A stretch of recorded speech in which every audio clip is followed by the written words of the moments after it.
Hermano, buenos días para todos. Bendiciones del Señor.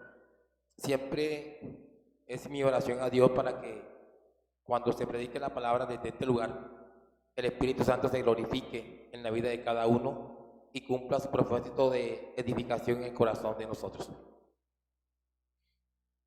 La noche antes de que el pueblo hebreo dejara la esclavitud egipcia para entrar a la tierra prometida, Dios les dijo que cada casa tomara un cordero sin defecto y lo matara.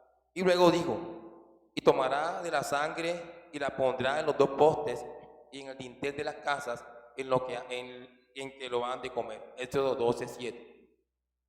Pues yo pasaré aquella noche por la tierra de Egipto y heriré a todo primogénito en la tierra de Egipto, así de los hombres como de las bestias, y ejecutaré mis juicios en todos los dioses de Egipto. Yo Jehová. Y la sangre os será por señal en la casa donde vosotros estéis, y veré la sangre y pasaré de vosotros, y no habrá en vosotros plaga de mortandad cuando hiera la tierra de Egipto.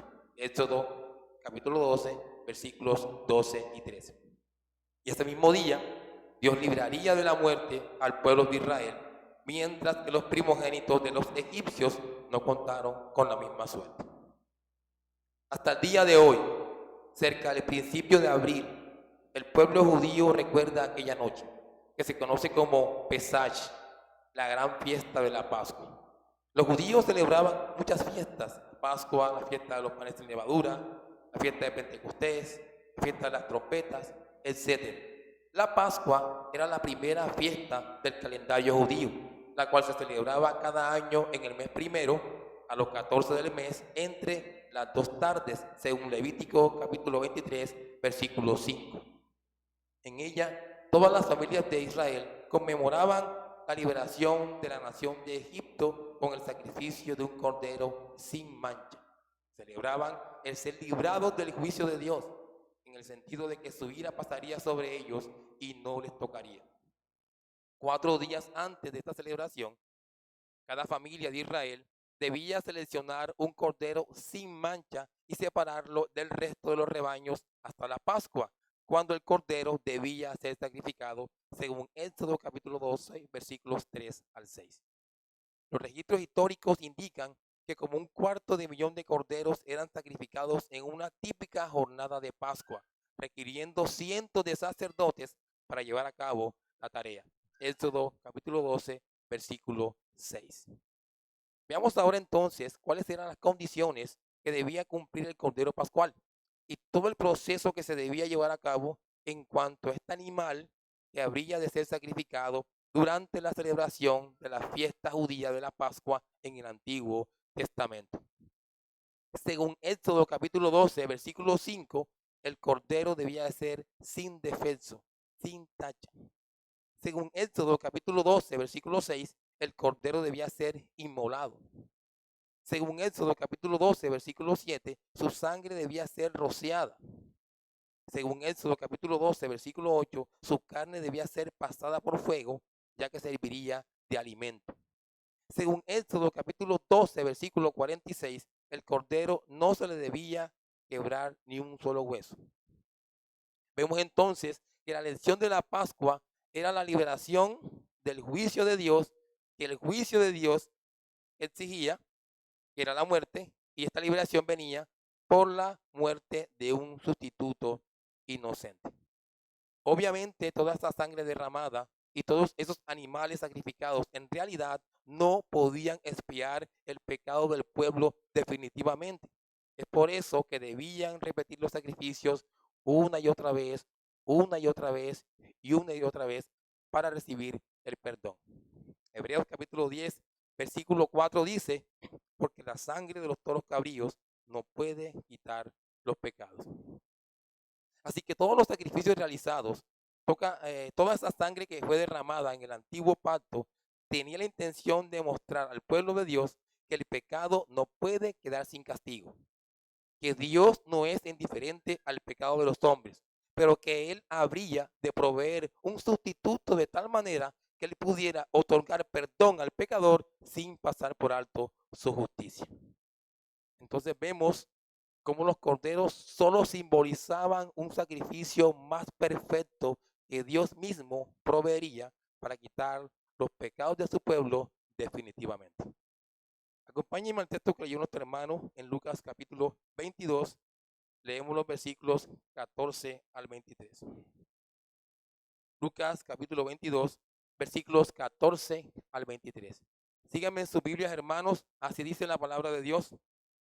Cuando era la hora, se sentó a la mesa y con él los apóstoles, y les dijo: ¿Cuánto he deseado comer con vosotros esta Pascua antes que padezca? Porque os digo que no la comeré más hasta que se cumpla en el reino de Dios. Y habiendo tomado la copa, dio gracias y dijo: Tomad esto y repartidlo entre vosotros. Porque os digo que no beberé más del fruto de la vid hasta que el reino de Dios venga. Y tomó el pan y dio gracias y lo partió y les dijo y les dio, diciendo: Este es mi cuerpo, que por vosotros es dado. Haced esto en memoria de mí. De igual manera, después que hubo cenado, tomó la copa diciendo: Esta copa es el nuevo pacto en mi sangre, que por vosotros se derrama. Mas he aquí, la mano del que me entrega está conmigo en la mesa. A la verdad, el Hijo del Hombre va según lo que está determinado, pero hay de aquel por quien es entregado. Amén. Para esta enseñanza he puesto como título: Cristo, la verdadera Pascua del pueblo de Dios. Cristo, la verdadera Pascua del pueblo de Dios, y lo he clasificado y lo he dividido en tres partes. Primero, veremos de la Pascua en la tierra a la Pascua en el cielo. En segundo lugar, veremos de la Pascua a la cena del Señor. Y en tercer lugar, veremos el drama de la Pascua. De la Pascua en la tierra a la Pascua en el cielo, de la Pascua a la cena del Señor y el drama de la Pascua. Veamos en primer lugar entonces, hermanos, de la Pascua en la tierra a la Pascua en el cielo. Leemos los versículos 14 nuevamente al versículo 18. Cuando era la hora, se sentó a la mesa y con él los apóstoles y les dijo: Cuánto he deseado comer con vosotros esta Pascua antes que padezca. Porque os digo que no la comeré más hasta que se cumpla en el reino de Dios. Y habiendo tomado la copa, dio gracias y dijo: Tomad esto y repartidlo entre vosotros. Porque os digo que no beberé más del fruto de la vid hasta que el reino de Dios venga. Recordemos que el mensaje de la Pascua es que Dios libera a su pueblo del juicio del pecado a través de la muerte de un sustituto inocente, como era el caso del Cordero, el Cordero Pascual, el cual debía cumplir con ciertas características antes de ser sacrificado. Y llama la atención que cuando el pueblo de Israel celebró la primera Pascua antes de salir de Egipto, lo hizo de una manera apresurada. Sin embargo, lo que vemos en estos momentos, en esta última Pascua que celebra el Señor, es que va a ser de manera prolongada. No hay afán. Y eso lo vemos por la manera como se van a sentar, dice el texto, aquí en este momento ellos se van a sentar luego de que oficialmente comienza la celebración de la Pascua. Aquí no hay sillas en esta mesa, no hay tauretes. Los discípulos se van a sentar sobre cojines en el piso alrededor de una mesa de poca altura, con los pies hacia atrás y la cabeza cerca de la mesa. Y es precisamente antes de ellos sentarse que el Señor, conmovido por el momento, les va a decir: Cuánto he deseado comer con vosotros esta Pascua antes que padezca. El Señor quería llegar a este momento. Él tenía un deseo intenso, un anhelo ferviente por estar en esta celebración donde estaría en comunión con los discípulos. Hermanos, la celebración de esta última Pascua sería el cumplimiento del anhelo más poderoso y conmovedor en el corazón del Señor. Él sabía que estaba cerca de su muerte, que estaba por consumar su obra en la cruz, por cumplir el propósito por el cual vino a esta tierra. Es por eso que va a decir: antes que padezca. Esta palabra padezca se refiere en primer lugar a los sufrimientos del Señor en manos de los hombres, y en segundo lugar se refiere a su sacrificio expiatorio y vicario por el pecado.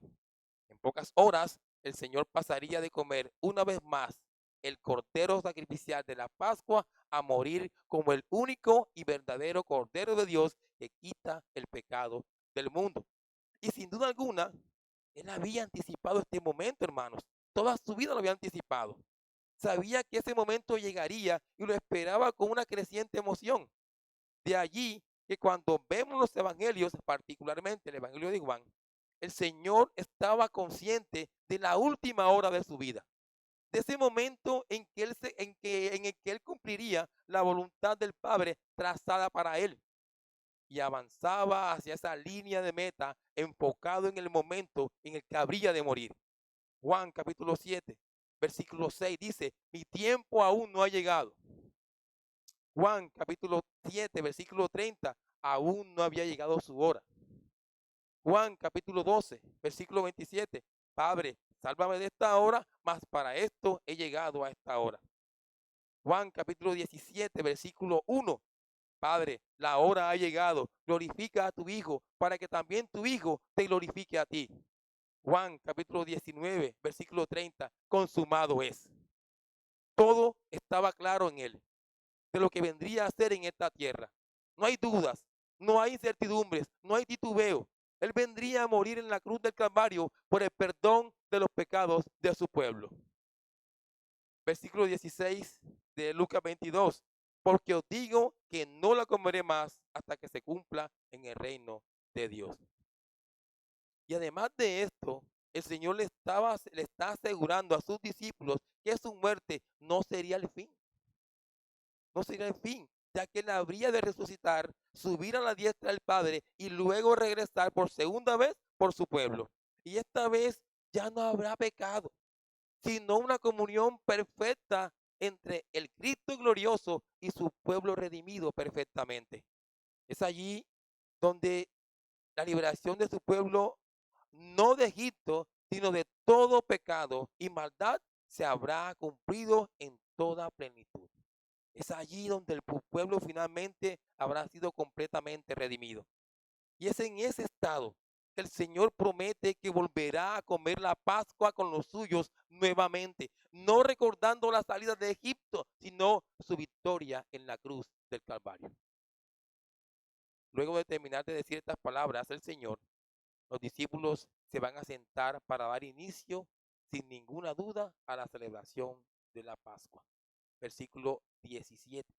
Y habiendo tomado la copa, dio gracias. Era tradicional que al iniciar la fiesta de la Pascua, luego de que todos estén sentados a la mesa, el jefe de familia fuera el anfitrión. Pero en este caso particular, era el Señor Jesucristo el anfitrión, el mejor anfitrión que puede existir, quien iba a dirigir la cena. Es por eso que toma la primera copa de vino, dice el texto, que es diluido seguramente con agua y con otras especies, llamada copa de la bendición, y comienza dándole una acción de gracias a Dios, seguramente por su bondad, su misericordia y provisión a través de los años. Y luego les dijo, tomad esto y repartirlo entre vosotros.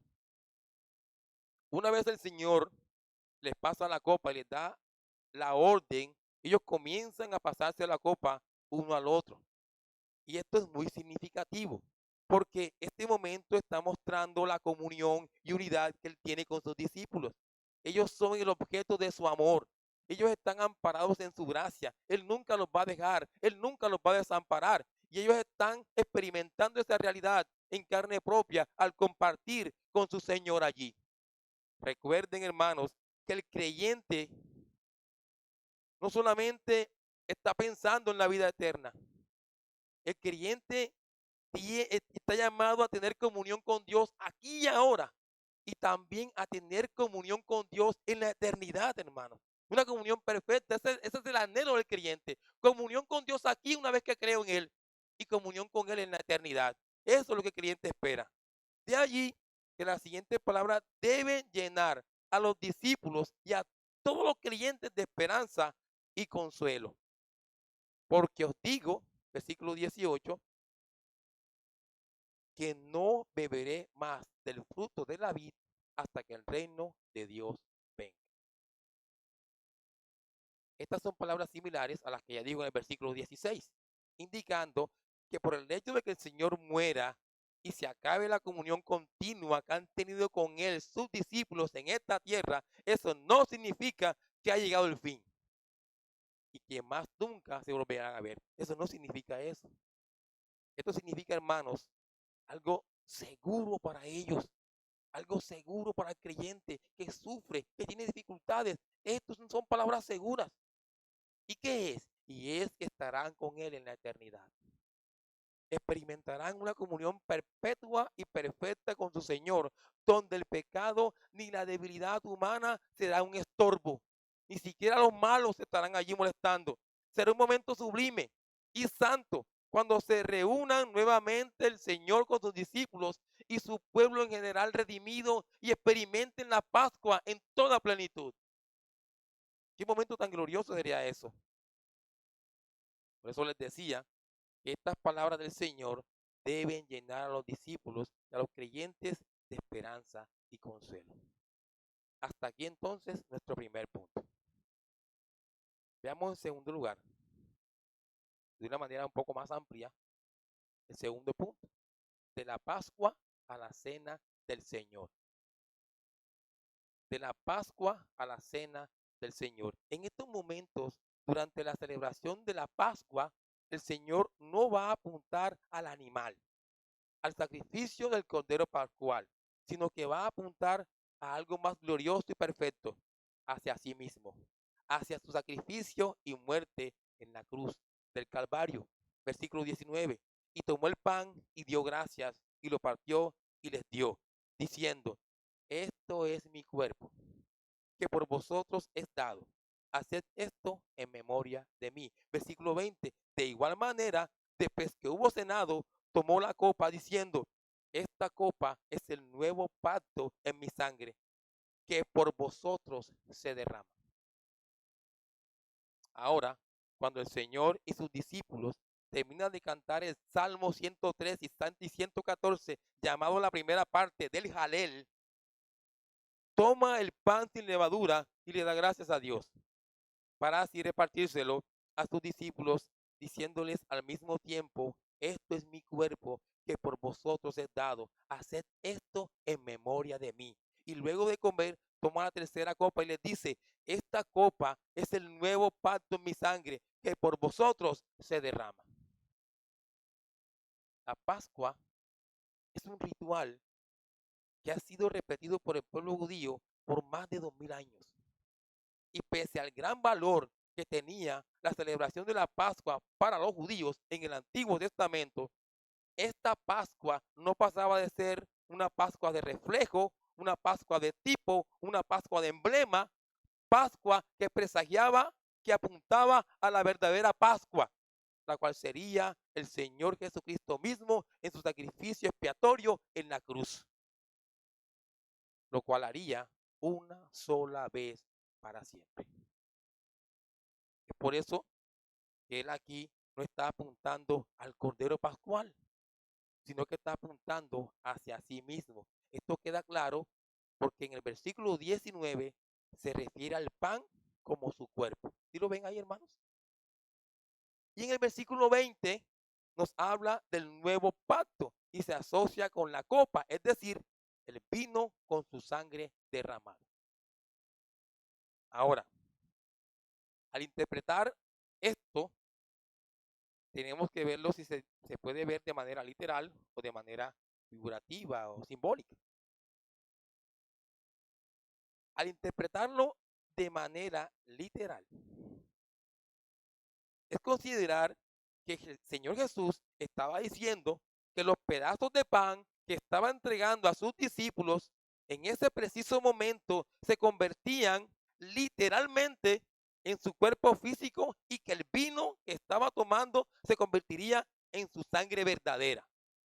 Eso sería si estamos tomando esto de forma literal.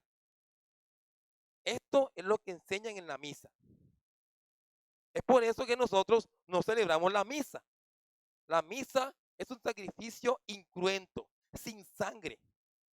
Cada vez que el sacerdote parte el pan y toma el vino, que según el milagro de la transustanciación se ha convertido en el cuerpo y la sangre de Cristo. Y lo que el sacerdote está haciendo al tomar literalmente las palabras del Señor aquí es sacrificando a Cristo de nuevo. Lo que quiere decir que el Señor no está diciendo esto aquí. Él no nos está llamando a que tomemos esto literalmente. Ahora, lo ideal sería tomar las palabras del Señor de manera figurativa o simbólica.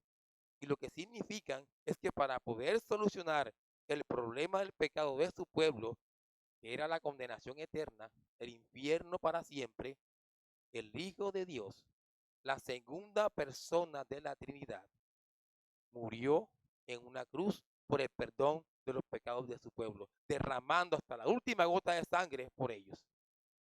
Eso sí es más claro. Él recibió el castigo que su pueblo merecía.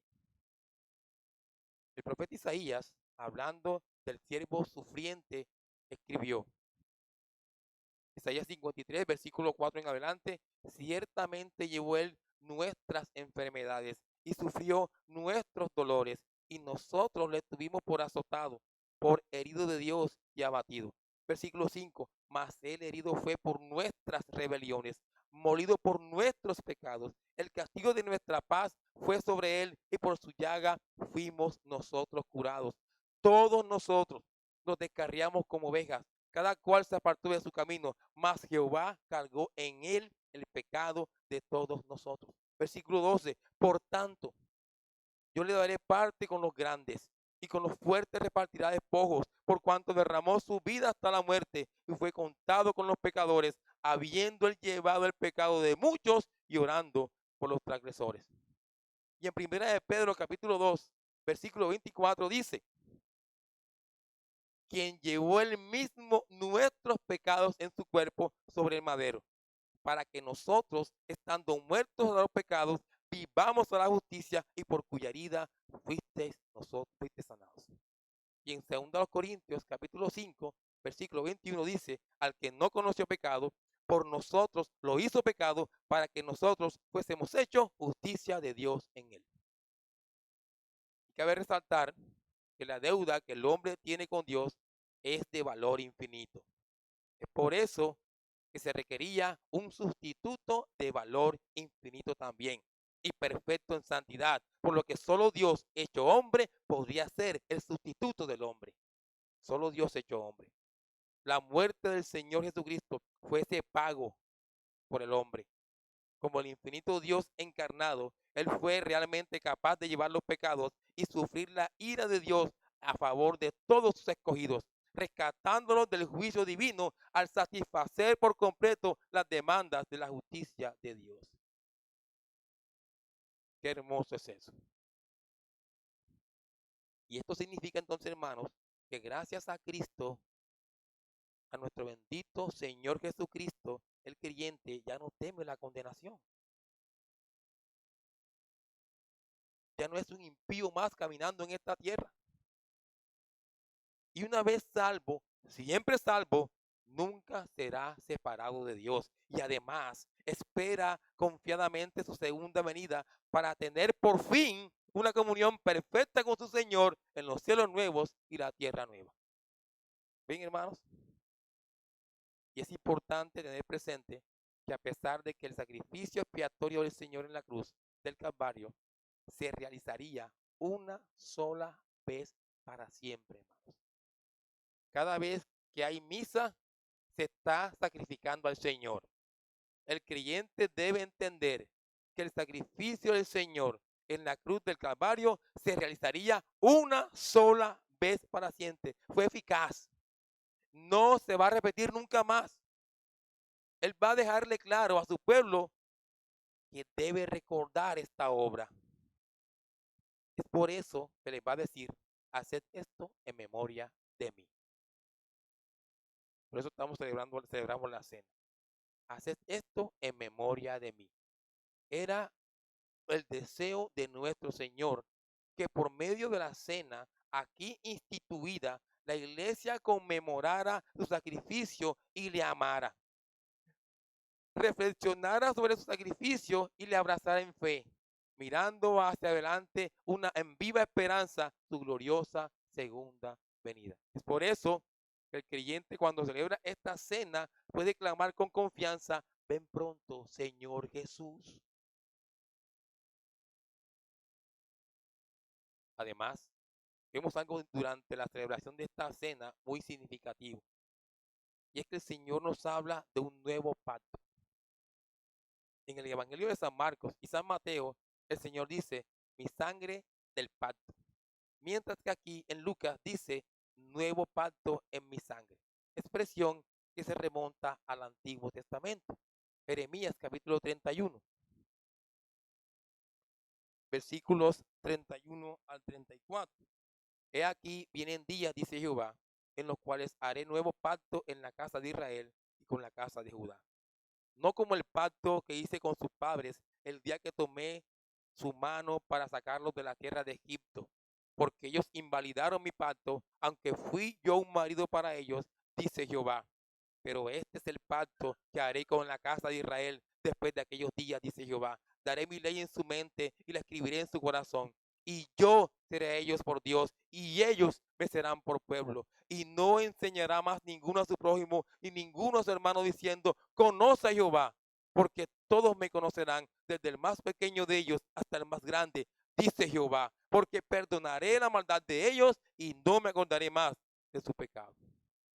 Jeremías, a diferencia del antiguo pacto mosaico, aquí está apuntando a un mejor pacto, que también requería el derramamiento de sangre y que traería la regeneración o un nuevo nacimiento, el perdón completo de pecados, un conocimiento íntimo de Dios y la seguridad de que este nuevo pacto es inquebrantable. Todo esto porque fue ratificado por la sangre de Cristo, cuya muerte como un sustituto inocente perfecto satisfizo las demandas de la justicia de Dios. ¿Cómo no ampararse en él? Alguien decía,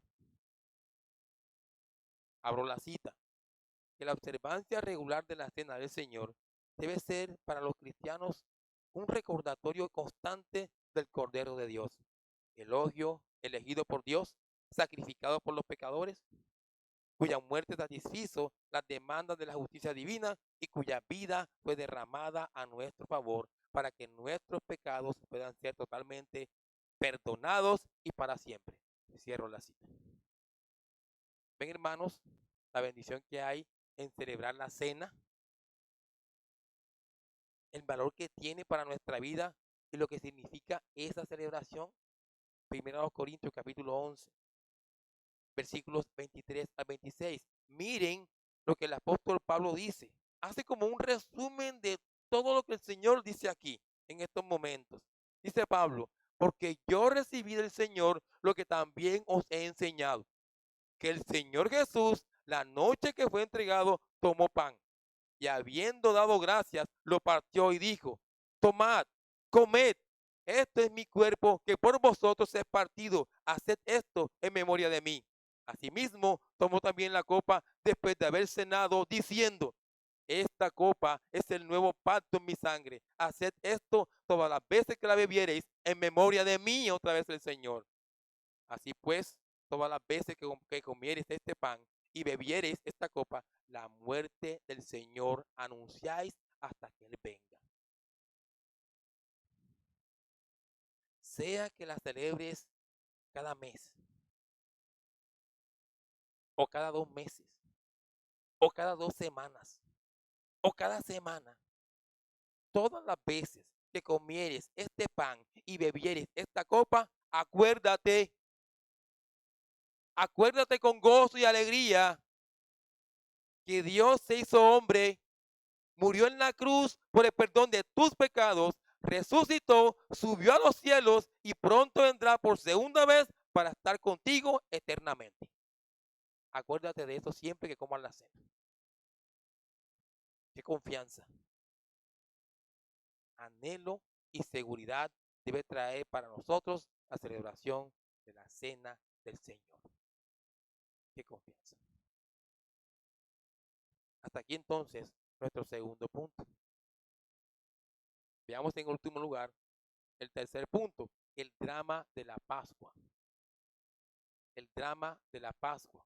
Recordemos que el Señor Jesucristo, como el Cordero de Dios, debe morir para hacernos partícipes de todo ese bien que Él vino a traernos. Él debe morir. Pero ¿qué pasa en torno a su muerte? ¿Cómo llegó ese momento?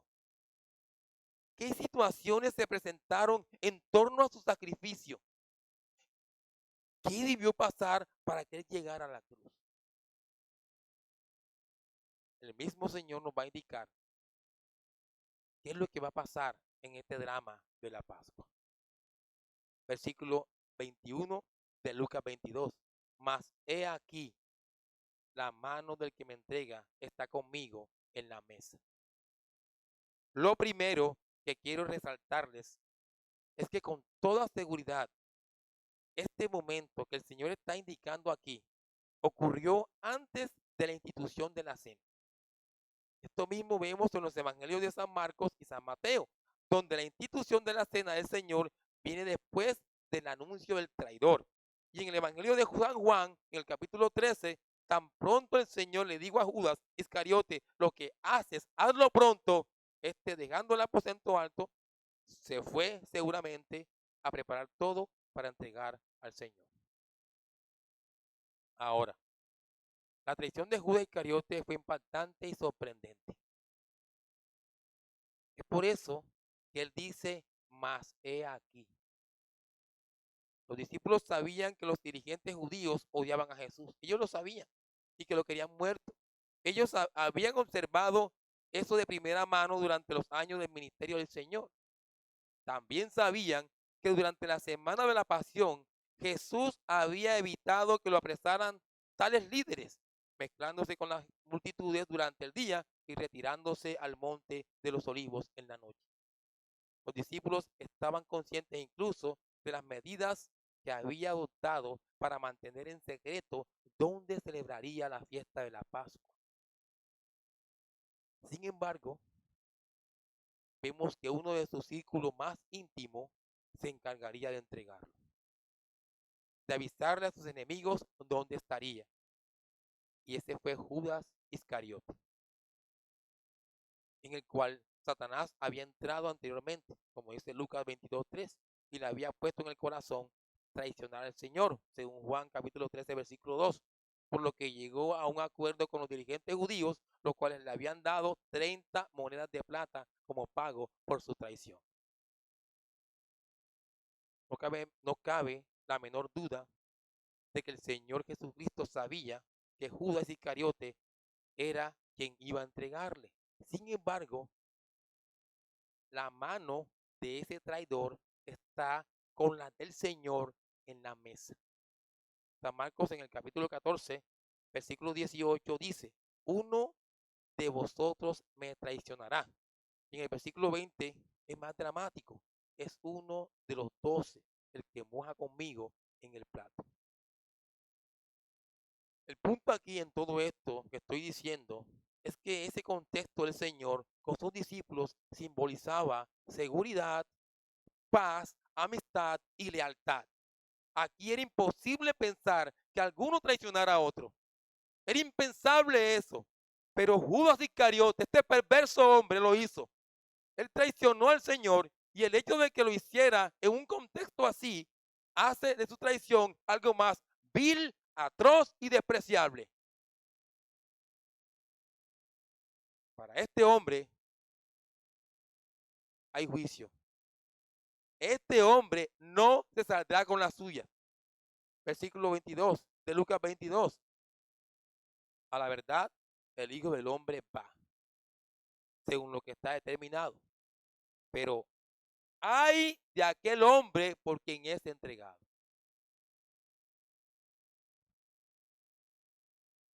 Nuevamente el Señor Jesucristo nos vuelve a recordar su muerte. Pero en este caso, como un acontecimiento que estaba determinado desde antes de que habría de suceder. Ya estaba listo desde antes de la fundación del mundo seguramente. Allá en el decreto eterno, en el consejo eterno estaba listo este sacrificio del Señor.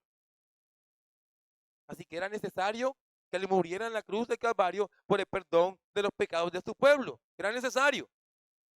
Y noten que se va a decir a sí mismo hijo del hombre. La verdad, el hijo del hombre. Este nombre, este nombre es un nombre exaltado que el Señor usa muchas veces en los evangelios hacia sí mismo. Significa que Él es una persona divina, que tiene autoridad divina, cuyo papel principal es ser juez de toda la tierra. Y al indicar que va, esta persona divina, al indicar que va, indica iría a la muerte según lo que estaba determinado. Pero no estaba determinado por parte de Judas o los dirigentes políticos, ni judíos, ni los romanos, ni Herodes, ni Pilato. Jesús moriría por el determinado consejo y anticipado conocimiento de Dios. Hechos 2:23. Era un plan de Dios. No era plan de Judas, ni de Herodes, ni ninguno de esos hombres. Era plan de Dios. La muerte del Señor Jesucristo no debió haber venido como una sorpresa para ellos, para nadie, ya que también estaba profetizado en el Antiguo Testamento. Él es el siervo sufriente cuya muerte es el tema de Isaías 53, del crucificado del que se habla en el Salmo 22, del traspasado que profetiza Zacarías capítulo 12. Ya estaba profetizado que habría de morir. Y del verdadero cordero de la Pascua, representado por todos los corderos inmolados en el sistema sacrificial del Antiguo Testamento. Todo apuntaba a Cristo y a su muerte. Eso no era desconocido. Jesús no fue a la cruz a causa de Judas ni de las maquinaciones de agentes humanos, sino para que la palabra de Dios se cumpliese, para traernos mucho bien a su pueblo y condenar al impío que no cree, al infierno por toda la eternidad.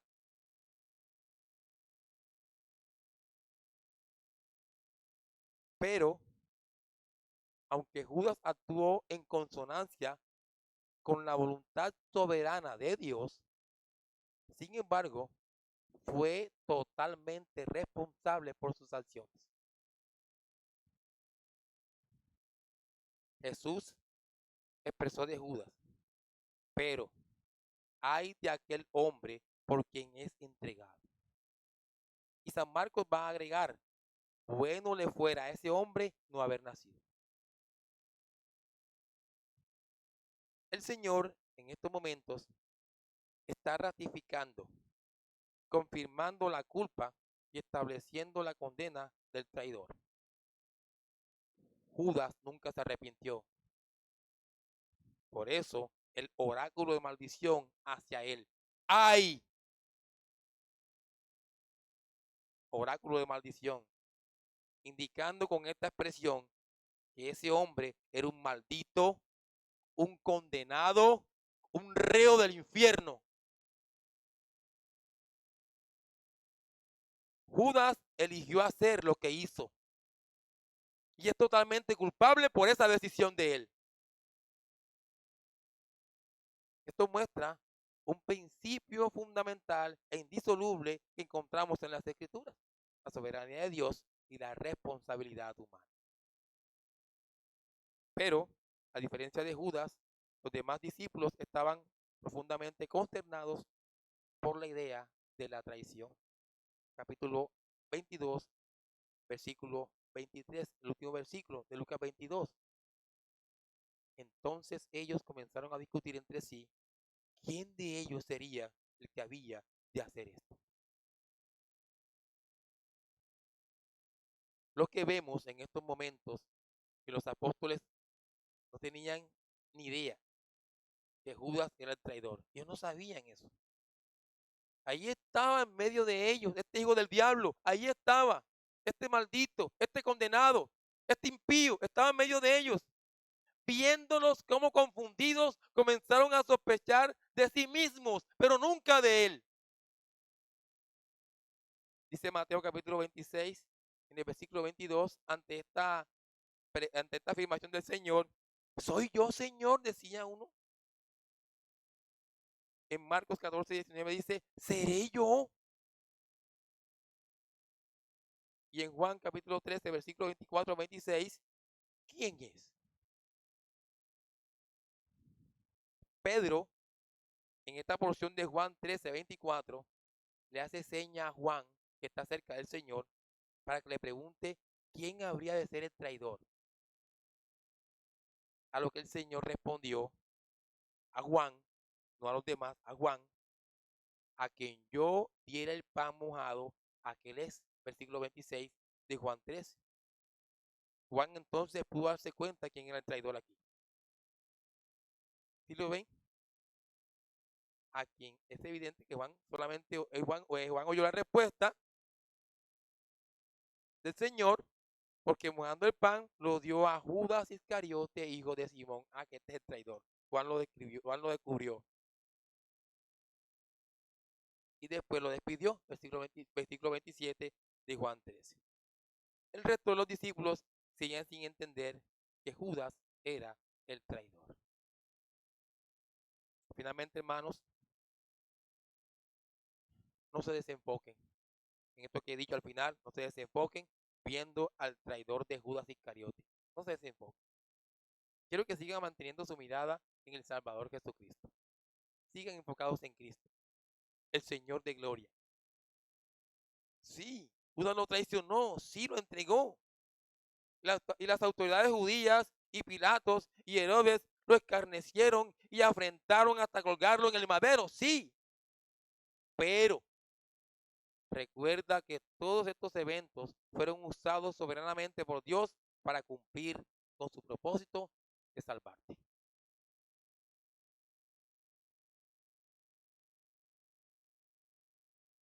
Apliquemos para terminar, hermanos, esta enseñanza de hoy. Si hay un día, si hay un día en el que les quiero recordar el enorme privilegio, la gran bendición que Dios ha tenido para contigo, creyente, es hoy. Es hoy. Qué hermoso es ser creyente.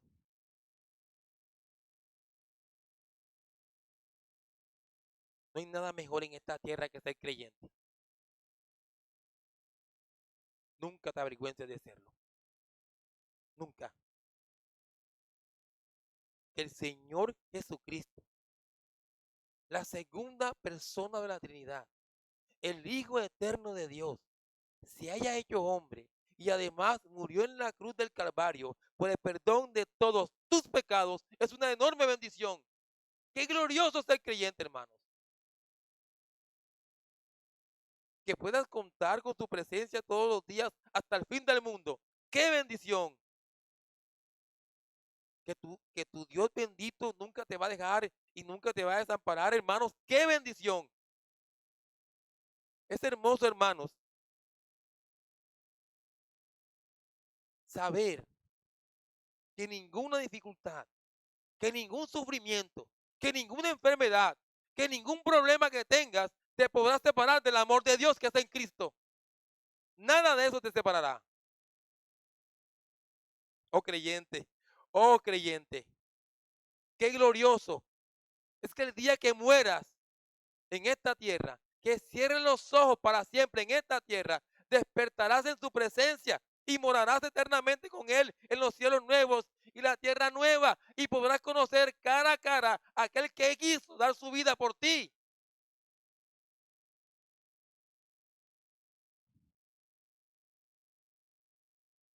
Y además te dio vida eterna. Y en ese momento, en ese lugar glorioso, cuando con seguridad estarás algún día creyente, que no habrá más llanto, ni clamor, ni dolor, porque todas las cosas habrán pasado.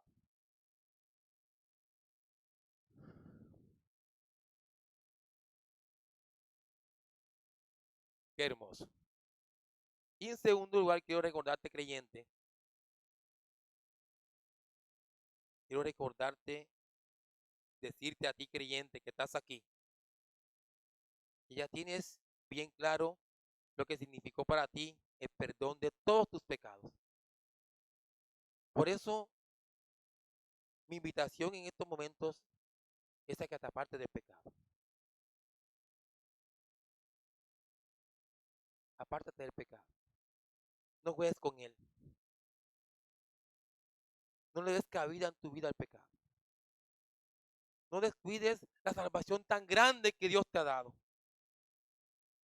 El pecado, recuerda, creyente, ofende al Dios que te salvó. Haz un par en el camino, creyente. Medita en tu vida de cómo estás llevando tu vida delante de Dios. Y toma acciones para apartarte del pecado y procurar la santidad para tu vida, aún en las cosas más pequeñas.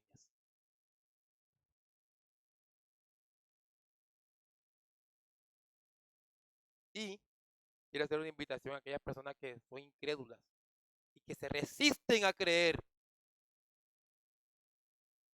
que son duros de corazón, duros de servir, de servicio. Le quiero decir unas palabras a ellos. Amigo o amiga incrédula que estás aquí, de seguro que si irías al infierno y vieras cómo es el infierno, te arrepentirías enseguida. De seguro te arrepentirías. Pero las cosas no funcionan así con Dios. No vas a ir a ninguna parte ahora. Tienes que arrepentirte. Irás cuando te mueras, a menos que creas. Amigo incrédulo que estás aquí o amiga incrédula.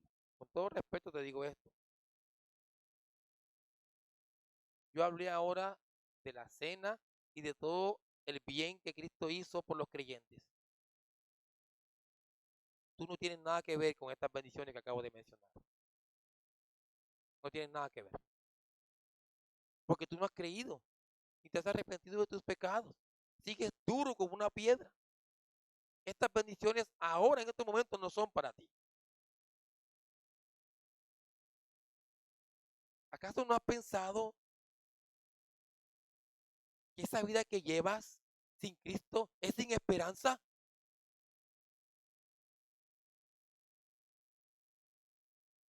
¿Por qué insistes en tener como prioridad en tu vida todo menos a Cristo? ¿Cuán falta de entendimiento tienes al estar sin Cristo? Ninguna ciencia o conocimiento de arte o cualquier otro conocimiento que tú quieras o pretendas saber es superior al conocimiento de Cristo. Ninguno de esas cosas. El día que mueras, que puede ser en cualquier momento, despertarás en la triste realidad de una condenación eterna. Eso es seguro. Por eso te digo, ven y conoce a Cristo. Ven y conoce a Cristo. Mira cuán gran Salvador es para tu alma sedienta.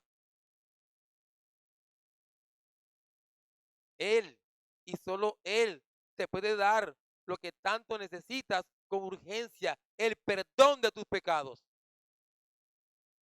Así que arrepiéntete de tus pecados y cree en el Señor Jesucristo y serás salva. Amén. Vamos a orar.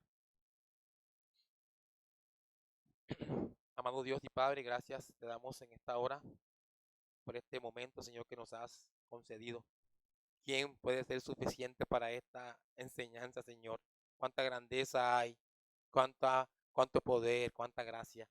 Por eso queremos rogarte todo lo que estamos aquí, Señor, por tu favor infinito y por tu bondad.